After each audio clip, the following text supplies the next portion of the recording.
In an unpredictable world, you can't simply wait for change to happen. We created McKinsey Live for leaders like you. Our global experts break down the need to know on the issues that matter most to decision makers and to society. We'll introduce you to leading research, new and transformational ideas, and practical knowledge and strategies, all to empower the changemakers of today, enabling you to step forward boldly, tackle real challenges, and drive change with clarity and purpose.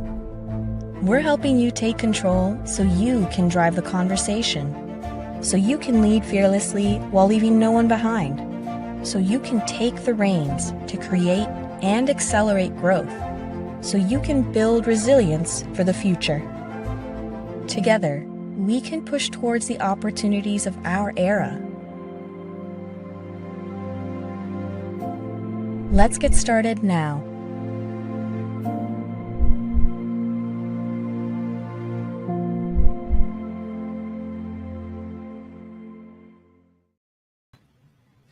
Hello and welcome to McKinsey Live. I'm Lucia Rahili, McKinsey's editorial director and your host for this very special event. Today, the launch of the new book, The Broken Rung.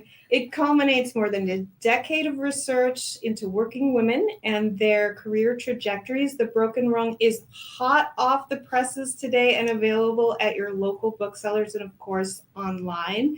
Joining us today in sunny New York are all three of the authors of The Broken Rung, Quaylen Ellengrood, Maria Del Mar Martinez, and Lorena Yee. Quaylen, Maria, and Lorena have served a range of global clients in all kinds of industries and functions throughout their combined almost 7 decades at McKinsey. And they are based in different cities too. Quaylen has lived everywhere, but she's now in Minneapolis. Maria's in Madrid, and Lorena is a longtime resident of San Francisco. But they are all committed advocates for advancing women in business and society. All three have served as McKinsey's Chief Diversity and Inclusion Officer. Quaylen currently holds that role. And all three are working mothers with working spouses, and each with 3 kids, which is kind of jaw-dropping. I have 2, and 3 is exponentially more. So they bring to this book their own experiences as working parents in high-intensity professional careers. They have made that ascent up the ladder successfully, and they're here to talk to us about how the rest of us can do the same. Quaylen, Maria, and Lorena, welcome to McKinsey Live. Thank you. It's so great to have you. I should also mention here that we're making our first foray into an in-person McKinsey Live today, but please do feel free to send in questions, and I'm going to try to take a selection of them as we go. Okay, let's start with some context. Writing this book has been a multi-year proposition. You started drafting it 2.5 years ago, and authoring a book is also a considerable investment of time on top of your already Herculean portfolios, as just described. Maria, before we get into the specifics of the research, talk to us about what compelled you to write The Broken Rung. Why this book and why now? Yeah. So there's one stubborn fact that really annoyed us throughout the years, right? Which is the fact that women achieved educational parity more than 40 years ago. That's in the US, that's in Europe, right? However, they're not reaching that same level of representation at leadership positions, right? And we asked why.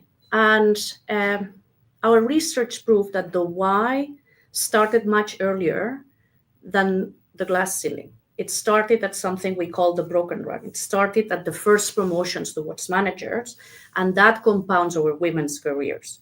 We'll share more about that. But we focused there, and then we said, look, why don't we bring the facts that we have accumulated over those 10 and more years of research on gender and talent and other areas of research. We brought those facts together, we brought our collective experience, and we also brought to life all of that with inspiring and amazing stories of women around the world. So that's what we wanted to do. And we wanted to basically create a bit of a guide for women at any stage of their careers to be informed on the facts and take action. It's the book we would like to have had when we started our careers and 12. Does that make sense? It makes complete sense. Now let's turn a little bit more to the book itself. Maria, you alluded to the glass ceiling, which is the kind of traditional conceit that we use when we think about women's ascent up the corporate ladder. The three of you refocused, as you said, on the broken rung. Lorena, tell us more about the broken rung, what it is and why it matters. So imagine that every promotion is a step on a ladder, a literal ladder, and you're trying to reach the top. But as Maria was saying, this strange phenomenon, and it's actually not so strange, it happens all the time, which is that first step is broken. So let me put a number to it. In the United States, for every 100 men who get that first promotion, big celebration, only 81 women will see those same odds of promotion. And if you're a woman of color, those odds are less. If you're a Black woman in particular, that number is 54. And what's fascinating is in all the years, and Lucia, you and I have done a bunch of these episodes where we've talked about women in the workplace, we haven't really seen that number significantly improve in any lasting way. And so we are stuck at that level. And that disparity starts early and it continues on all the way to the top. But I think one of the things is we've explored, the three of us, in a lot of research at McKinsey, the roots of the problem. We wanted to really explore what Maria was saying, and Quaylen and I had so much passion for, is against the odds, what do you do? What are your options? Well, let's get to that, right? So the question, as you just raised, is at minimum, how do you move beyond this broken rung and find your footing to keep ascending up the ladder? You use the phrase experience capital in the book. Quaylen, talk to us about how experience capital can change the trajectory of women's professional careers. Absolutely. Experience capital is kind of a fancy way to say the experience, or really the wisdom, the knowledge that you learn on the job. And so as Maria described, women in developed and developing countries are outperforming men academically, but we kind of lose ground as soon as we kind of see the workforce. How do we equalize on that side? And that piece is the experience capital bit. It's worth about 50% of your lifetime earnings. So through McKinsey Global Institute, we looked at about 4 different countries around the world. And on average, half of your lifetime income is from experience capital, and roughly half is from the skills, the knowledge, kind of the education you bring to the job. And so if it's 50-50, how do we equalize and get more out of the experience capital side of things? Okay, so we've set up the problem, we've set up a potential solution. All of these things are about like the actual practical application, right? It's all in the doing. So let's turn now to how someone would set about gaining experience capital, right? If I suppose I'm starting out my career, very practically speaking, I want to accrue experience capital. What does that mean? What do I do? Maria, let's start with you. So I think we, as I said at the beginning, we brought together a lot of facts and our experience. And we basically think there are 3 areas that you need to focus to develop this experience capital. There's one big area, which is about really building the experiences that matter for a prosperous career. The second one, it's around continuing to accumulate skills that will future-proof your career. And the third one is making sure you're prepared for any headwinds that will come. Let me give you a bit more concrete, examples of what we mean by that, right? For example, on experiences that matter, I think we make a big push in the beginning about telling women to have exposure early in their careers to high quality, effective organizations. Why? Because those learnings, that experience capital that you will accumulate early in your career will propel you the rest of your lifetime. And what is an effective company? It's a company that will invest in you, that will give you opportunities for mobility inside the company, that will be a good company in the sense of, competing with others. It's with good strategies, with good performance. And yes, it's a company that will stretch your capabilities. And the sooner you get to that, the more you can leverage it down your career. So that's one, for example, that is very relevant for you to start having since the beginning of your career. Mm-hmm. Lorena. Well, if that's the experiences you need, there are also a bunch of skills. And these skills are the things you want to put in your backpack of life. They're the things that help propel and future-proof your career in an ever-changing world. So to dimensionalize that with a couple of numbers, one of the things that we know is that 12 million occupations will see a significant amount of disruption by 2030. And so take nurses, for example. That's a profession where you have actually a high proportion of women in those jobs. That's an occupation where we'll see greater demand, but it's also an occupation where we know that AI will disrupt about 30% of the activities of a nurse. So going forward, even though there will be more jobs and more opportunities in healthcare and nurses, the fundamental how you do that job changes. And what's essential is having the skills of technology. And so one of the things that we do is we link what are those future skills you need. We also talk about how every woman can be a technologist. You know, for that kind of theme of the book of women do really well in school, in the United States, as an example, in many countries, women are not getting those technical skills and degrees as an undergraduate or even as a graduate student. But the good news is you can use experience capital to gain those skills on the job. And so just maybe one story that kind of brings it to life is we interviewed a lot of business leaders. We also interviewed Carly Kloss, who's a model. And she, 10 years ago, realized that all these amazing founders that she met, they had one skill in common. They could code. So she taught herself how to code. And then she founded Code with Klossy, which is an effort and nonprofit that helps girls learn to code early.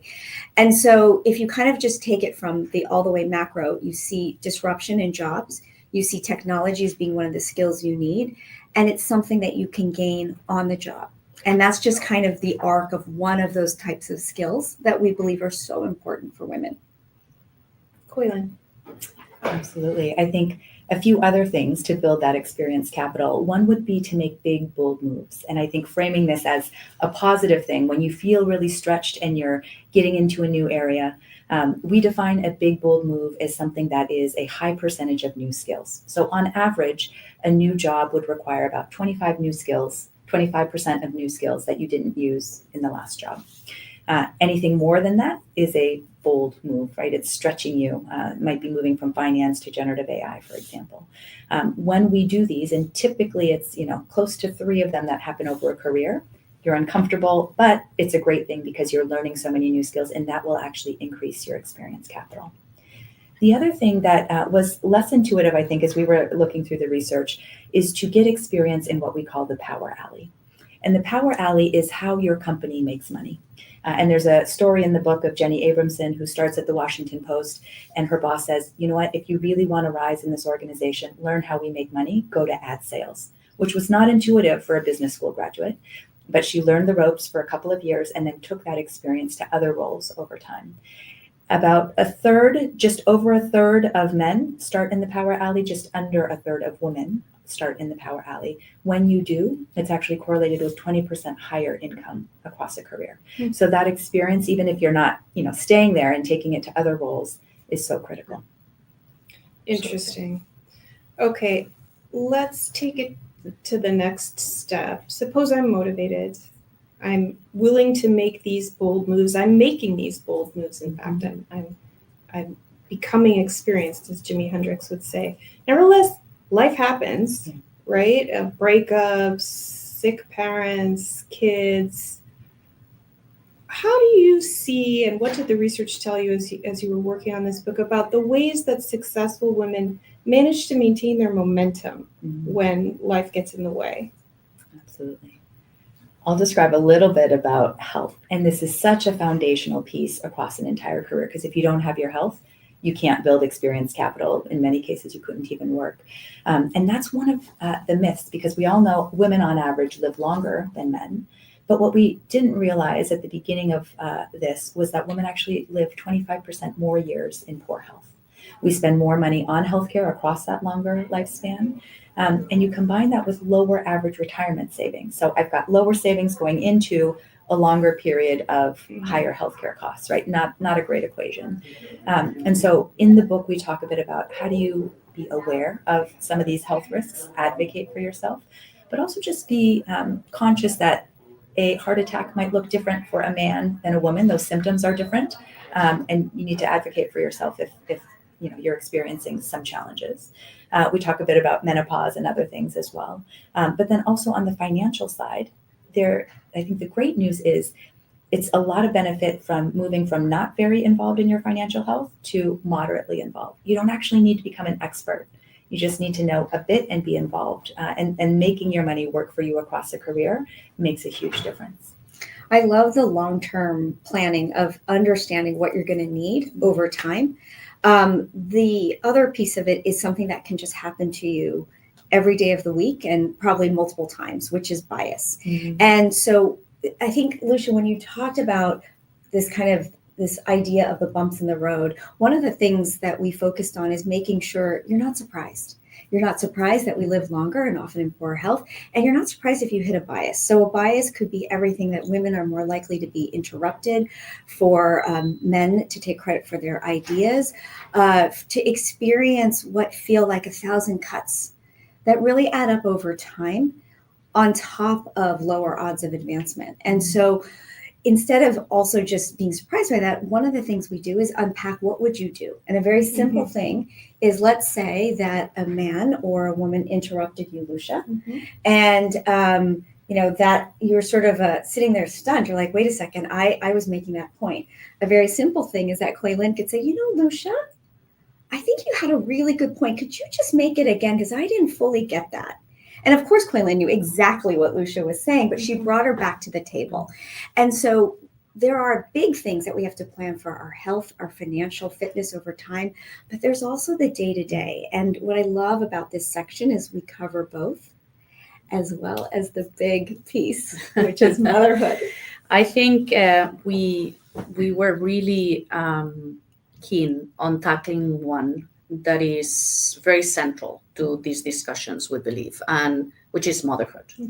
And we framed it a bit as a wonderful moment of disruption, right? Because if you decide to become a parent, it's precious. But the truth is, as a mother, you need to understand that it might have significant headwinds, right? And it's not only McKinsey saying this, is a Nobel Prize winner saying this, it's multiple. One of the things that really was a bit appalling, frankly, is when you bring all the facts together and you see what you will be most probably facing, right? And so we took all those facts and we put them all together. And so for people to read and for understanding, what can happen. But we also took the solution angle on what to do about it. And our recipe there is a lot about preparing. Prepare before any leaves. Build capabilities during leave. There's a lot of things that you would learn, including massive multitasking as a mother, and other skills. Prepare during leave, and also prepare for your strong comeback. And also be frank with yourself, and you will have to adjust a lot of things that you were doing before, and you will do different after. But I think just being conscious of what can happen and just preparing and asking for help eventually to your sponsors. It's important as well. I said the importance of a company that supports you. I think it's very important as well in this case, right? So leverage all the benefits, try to put this plan together, and trust and build confidence in the capabilities you've developed as a mother that will propel you as well in the workplace. I think there's like this urban legend that you could create an opportunity out of the disruption. One of the chapters early cites this amazing woman, Julie Morgenstern. And the punchline of the story is she started in performing arts, and she thought a mindset was, I'm in the creative industries in New York, so it's okay that I'm a little disorganized and, kind of leave things open-ended. She's on maternity leave. She has this beautiful baby girl. And as a mother will know, there's a very short window for a small infant to get out and take a walk in New York City. And she didn't have everything organized. And as she was running around her apartment to get it all organized and take this amazing baby for a walk, she lost the window. And the baby needed to eat again, and she needed her diaper changed. And she looked at this baby and she's like, kid, this isn't going to work. And she used this sort of weakness or this moment to actually hone in on her organizational skills. So much so, she pivoted out of performing arts, is a New York Times multi-bestseller author of how you organize your life and your operating model. And she's a coach to women in terms of how you manage. And so I just think there are a lot of stories, Yes. but that one is just in a moment of disruption, you don't even know. I mean, that is a bold move. That is Sure. more than Yeah. 25% skill At least. distance Yeah. to go from performing arts to becoming a book writer and a speaker and a coach. So I think that there's a lot to be optimistic against the odds. Absolutely.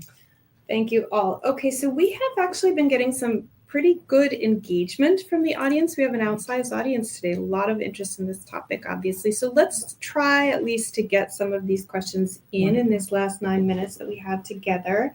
First one is a little tricky, so I'm going to apologize up front, but it's the elephant in the room, so I feel that we should talk about it. The three of you are publishing this book at a time when DEI is kind of a charged topic and has come under considerable scrutiny, at least in the US. Any thoughts on the book's relevance within this context? And Quaylen, with apologies, maybe I'll lob that over to you since you're our current Chief Diversity Officer. Sure. I think it's actually a beautiful moment to launch this book. It's even more important in a time like this to focus on the actions that women can take across their career. So regardless of whether your company is stepping away from some of their diversity and inclusion initiatives or leaning into it, focus on what you can control and different decisions, knowledge that you can have across the career. Mm-hmm. And frankly, we decided to write this book 3 years ago. Right, You know, this is not a book about politics. right. This is a book about facts, bringing the facts, bringing, the tools for women to harness their career and thrive. Mm-hmm. And that was the purpose of the book, Mhm. Sits Always. Mm-hmm. Okay, super helpful. Now we have some requests, since again, all of you have ascended the corporate ladder. Talk about how the framework of this book has been exemplified in your own career. So what is a bold move or a pivot that you've made along the way in your career that you feel like really accelerated your own momentum? Lorena, let's start with you. I think that one of the things is I've been at McKinsey for almost 25 years, and I feel like I've had 5 or 6 jobs within that career. So sometimes when you think of a bold move or a pivot, you may say, oh, I need to go to another company. And that very well may be the case, or to explore the opportunities within the place that you work. For me, I think there have been many, many mistakes along the way and many learnings. And to your point, a bold move. I think for me, one thing has been actually pivoting in technology. And so one of the things that if you look at my resume, I was not a computer scientist or an engineer in college. And so everything that I've learned at McKinsey on the job with clients, doing the work, learning real time. And I'm just honored to lead a lot of our technology research and insights. And so I think, in some ways there is the confidence that you can learn things and you can really extend yourself. The other thing I would just say is there are a lot of skills that I don't feel I had at the beginning of my career. Mm-hmm. One of the things we talked about earlier is it wasn't really clear to me how to be an entrepreneur, within your own organization. And I think that's a fancy word for initiative taking. Okay. And, over time, I think it's actually one of my hallmark strengths. And so, again, where you start and where you end up, you can actually put a lot of distance in that. Shall I? Sure. I think, look, McKinsey offers you tons of opportunities for bold moves, right? And very early in your career, because you change sector, you can transfer. I did all of that. So that's why, I think McKinsey, we were discussing even before this session, it's a place that stretches you all the time. So you never stop learning and accumulating experience capital overall. I think my big move, and I did quite a bit of those in the beginning. So I moved from telco to banking and really got deeper there. So I did quite a bit of that. But I think probably lately the biggest move has been to embrace globality and just bringing my capabilities to different parts of the world and having to learn the cultures, the ways of doing things, the how you get to impact with your client. I think that I'm still in the process of the stretch, but I think that's another one. It's so inspiring to hear that you feel like you're still stretching. Always. Right. Yeah, For sure. Never get quite comfortable. Indeed, I think similarly shifted to do a lot of operations transformation work, shifted geographies at some moments. But I think the real mindset shift is around actually networking, building your network inside a company, beyond a company.